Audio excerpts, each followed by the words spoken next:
Hey guys, this is Camelia and I'm back again with another opinion video, and thank you for listening in advance.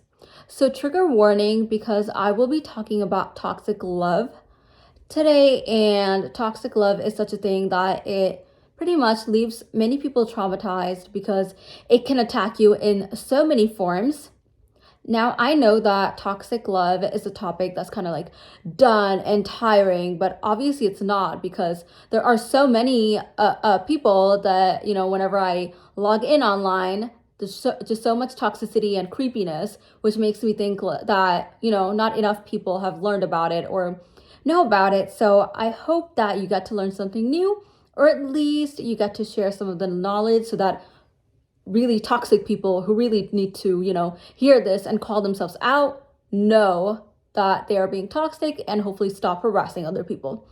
Anyways, toxic love. So it can be in kind of available in many forms, but today I will only be talking about toxic romantic love. And I feel like almost all of us have faced one form or another of it. So, just to start, back in the day, so many people will be like, well, this generation is just a bunch, filled with a bunch of snowflakes, blah, blah, blah. Back in our generation or in our grandparents' generation, they just dealt with it, they sucked it up, blah, blah, blah. Well, also back in like our grandparents' generation, segregation was also a thing, and they seemed to think that that was fine too. So, obviously not everything was right back then, and as human beings evolve, it's like we learn and grow and accept what thing is natural and should be encouraged and what thing should be left in the previous century or earlier. So back in the day, a lot of things were common. For example, child marriage, pedophilia, everything was common, encouraged, or if not celebrated, at least normalized. So just like that, the toxic concept of love was also kind of normalized. Like, for example, if, it still happens, but just imagine you being a girl or a guy, or in general, in most cases, a girl, just going outside and there's a cute boy who's just following you all around. And if this was a movie, obviously you two would be the main characters, but this is real life. So whoever's doing the stalking, regardless of gender, will be in jail. But obviously people don't understand that, and they think that watching someone from afar or just kind of following them around, or being creepy and looking inside their houses in certain parts of the world is still is embraced. And even if it's not, like little things like following a girl around, following a guy, or anyone regardless of gender around, some people think it's cute because they think that it's dedication, but it is not. It is creepy and it is harassment. Just think about this from the other person's point of view. If you are following someone just out of love, or trying to catch glimpses of them, or doing something that you don't mean to, make the other person uncomfortable with, but if you're doing that, then obviously you got to think about what the other person's feeling.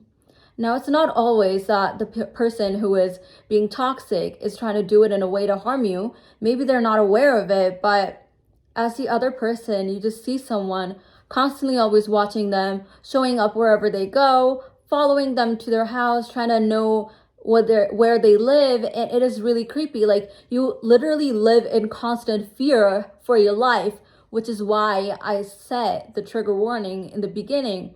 And that is not cute, but it's annoying because almost every romantic movie, regardless of if it is Hollywood or Bollywood, at a certain point in time would show, it being a cute scene where the main hero would kind of follow the girl on his bike and just visit her house, do a little round around the house, and just go back. And that's where the romance started. But it's creepy and it's toxic, it's harassment. And honestly, because of movies like this, people just automatically assume that if they do the same things that the creepy hero who's celebrated, if they do the same thing, then they will also be celebrated. But they're not, obviously, in real life. And this is where kind of the discrepancy starts, where people just kind of, assume that good things will happen to them if they do creepy things, and then they don't. So they retaliate in a creepy way, whether that is to really do, commit a really horrifying crime, like to, in the course of kind of like some kind of sexual assault in nature, or more than that, trigger warning again, rape, or in certain parts of the world, they literally throw acid on the victim, their faces or whatever. They try to harm their families only because the victim did not say yes. And they think that because they loved the victim so much and the victim rejected them, that it's not cool to face a rejection, because they have been taught from movies or whatever, that whole form of concept of toxic love, that if your love is strong enough, then no matter what you do, even if it's creepy, if it's harmful, if it's criminal in nature, then it's totally okay, because it is love, and love is never wrong. It should never go unrewarded. But obviously that's not the case. I mean, just, these people obviously don't have common sense. But if you have a sister or anyone at home, and imagine if someone's doing the same thing to them, obviously you're going to go and almost like beat them up if they're doing something criminal. But here you go doing things like that. And obviously not everyone stalks people anymore, because that is creepy, but I have seen that some people are like, oh, they're watching that other person like from a distance, and the person's not even aware of their love. I feel so bad for this guy or this girl, and it's so cute. And it's not cute, it's creepy. And another form of toxic love is that same whole thing of where they're like, if the person you love or like doesn't like you back or love you back, just keep trying. And even if they have a significant other or whatever, they're like, well, as long as they're not married, just keep trying. And even if they are married, still just keep trying, because it's love and your love is pure, it'll win. Like, no, if you really do love someone, you will be more than happy to just let them go, because as they say, if they were yours, they will come back to you. But even then, you should just not wait for a person like that. True love is something where, you'll be happy for the other person, and you're going to respect their boundaries. Even if the boundaries are not clearly stated, you are going to be good on your part, so that, you don't go around stalking and harassing other people. But as you've always seen in movies, there's always two guys and one girl, or two girls and one guy, whatever, where it's like one person really is truly in love with the main character, and so is the other character, but the one who is always moping and trying hard, crossing boundaries, well, they're shown in such a cute and dedicated light that people often take them as examples and want to be like them if they're thinking about being a lover or whatever. And then finally, after like thousands of times of trying to sabotage the relationship, finally the two characters end up together. And people think that if this is what movies are showing us, then real life has to be like that too. So why isn't it happening? And they try and they keep being persistent until the other person finally gives in, because they too are an advocate of toxic love, or just because they're scared or whatever, or pity, or the other person ends up blocking them and getting a restraining order. Obviously, restraining order is like an extreme step, but it can get to that point. Like, it can really get to that point. And for example, I've also gone through some similar cases where I didn't love the other person, but the other person thought that because they're saying hi to me and I was just smiling back at them, or I was just being nice or talking to them, they kind of thought that I owed them something, as if, if you love someone, fine, or if you even like someone, have a crush on them, fine, but they don't owe anything to you, just like you don't owe anything to them. But these people didn't care. They were just so mad because whenever I told them I was not interested, they were just pissed off because they thought I was playing with them, or like playing them or stringing them along by just saying hi to them or smiling, which obviously don't mean anything because it's just common courtesy. But if you confuse common courtesy for love, then I have nothing to say to you, because you have the literal like brain magic of a 2-year-old. Anyways, it's just really frustrating, and I'm angry saying this, but regardless of gender, if you have gone through a literal person who is in toxic love with you, there's nothing more annoying and scary than that, because at any point in time they can retaliate, they can harm you, you don't know. So it is highly annoying. And in online, there's something called the block button, which obviously is good, but at the same time, people are such creeps. Like, they can literally search you up and locate your house wherever you live and just show up there. So it may sound like it's something that's not going to happen, because it doesn't easily happen, but you would be surprised. There are just so many people who don't understand that concept. And now the next part of toxic love is that when it's reciprocated from both sides and both of the lovers are so toxic that they end up irritating and pissing off everyone else. But obviously it's not about other people, because in the end, we are not in the relationship. It's y'all who are in them, but you don't understand how, toxic it is. So one of kind of the forms of toxic love, where it's a toxic relationship, is codependency, where, like, it doesn't really seem that much of a big deal, but when the codependency is too high, then you don't really have any other friends except yourselves. And, just like those sappy rom-coms say, all you need is each other and you don't need anyone else in the world. But that's not true. You need friends. You each need to have your own sets of friends, your groups of friends, other people like mentors, obviously parents, some sort of, older person in your life who will be there like a parent. And you would definitely need other people as well,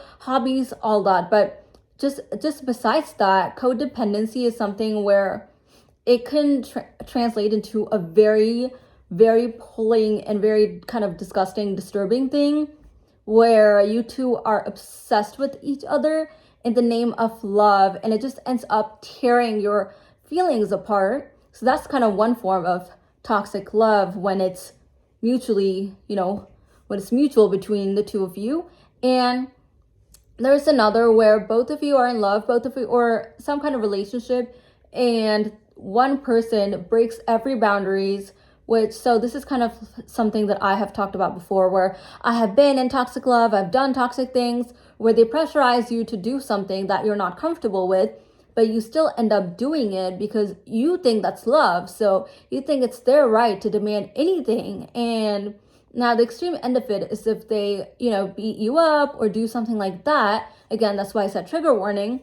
And you think that it's their right because, a lot of people, even now, like big movie makers, like in India too, some big directors have said, what is love? If you're not cussing at the other person, if you're not hitting them, then it's not love, because it's not emotions. It's not emotional enough. And that is ridiculous. So if famous and, people who are literally trying to shape society say that, then obviously there are going to be some people who don't have awareness and they're going to believe in that. So there's that. And then other kind of forms of toxic love. Sorry for always saying that phrase a lot, but it is what it is. And it's kind of similar where, so some people believe in fighting and then making up and then pushing and pulling. And they think that real love is when you get into a really big fight with your partner and you're always constantly blocking each other and then unblocking in online or in real life. And they think that's, that push and pull creates a really cute or intense, passionate chemistry. It creates love. It means that if you're constantly fighting, it means you care. Where, yeah, if you fight, it does mean you care, and everyone fights, but that doesn't mean that you make that your entire relationship. But they think that it's cute like that. They'll fight, they'll just make up some, or actually they'll have no boundaries, and it'll be something cute because of the intense passion, but it's just childish and something that should not be encouraged at all. But there are a lot of people in relationships I see online, and obviously it's not my place to judge. If they're fine with that, then whatever. But there are some people who are bothered by it, and I myself too was like that, where I thought that constant making up and breaking up, blocking, unblocking was love. And I thought that, yeah, people are enforcing it, so it is love. But obviously there are, your partner may not be comfortable with that, but they don't have the awareness, or they're just simply too scared to lose you to talk about how toxic it feels to them.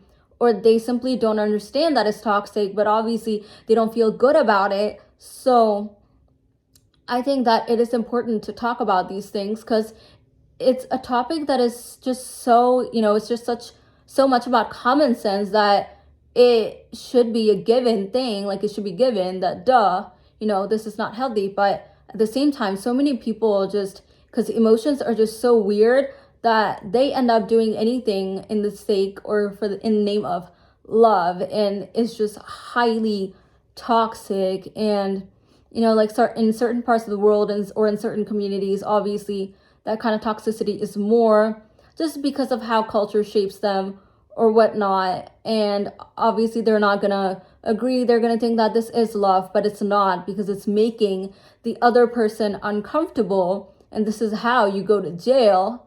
So it's not just bad for the other person, but it's not bad for you too.